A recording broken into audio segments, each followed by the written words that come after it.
ইরানের প্রতিরক্ষা মন্ত্রী মার্কিন যুক্তরাষ্ট্র ও ইসরায়েলের ১২ দিনের আগ্রাসন যুদ্ধে তার দেশের অত্যাধুনিক সামরিক সক্ষমতার প্রশংসা করে বলেছেন, ইসলামী প্রজাতন্ত্রের সশস্ত্র বাহিনী দখলদার শাসক গোষ্ঠীর বহুস্তরীয় প্রতিরক্ষা ব্যবস্থায় প্রবেশ করেছে এবং তাদের উন্নত ক্ষেপণাস্ত্র দিয়ে এর অনেক লক্ষ্যবস্তু ধ্বংস করেছে।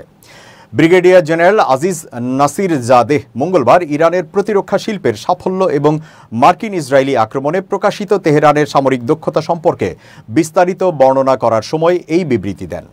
জেনারেল নাসির জাদেহ বলেন, সাম্প্রতিক পবিত্র ও জাতীয় প্রতিরক্ষায় সশস্ত্র বাহিনী উন্নত প্রতিরক্ষা শিল্পের অর্জনগুলোকে কাজে লাগিয়ে আক্রমণাত্মক অভিযানের মাধ্যমে ইহুদিবাদী শাসক গোষ্ঠীর বহুস্তরীয় এবং অত্যাধুনিক বিমান প্রতিরক্ষা ব্যবস্থা সফলভাবে ভেদ করতে সক্ষম হয়েছে, যা অন্যান্য পশ্চিমা সরকার এবং মার্কিন যুক্তরাষ্ট্র দ্বারা স্বীকৃতি পেয়েছে।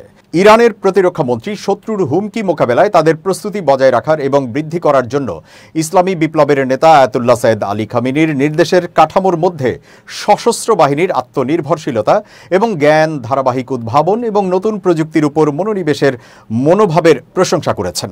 গত ১৩ জুন ইসরায়েল ইরানের বিরুদ্ধে এবং বিনা প্ররোচনায় ১২ দিনের আগ্রাসনে দেশটিতে কমপক্ষে ১০৬৪ জন নিহত হয়, যাদের মধ্যে সামরিক কমান্ডার, পারমাণবিক বিজ্ঞানী এবং সাধারণ বেসামরিক নাগরিকও ছিলেন। আন্তর্জাতিক আইনের গুরুতর লঙ্ঘন করে ৩টি ইরানি পারমাণবিক স্থাপনায় বোমা হামলা চালিয়ে মার্কিন যুক্তরাষ্ট্র যুদ্ধে প্রবেশ করে।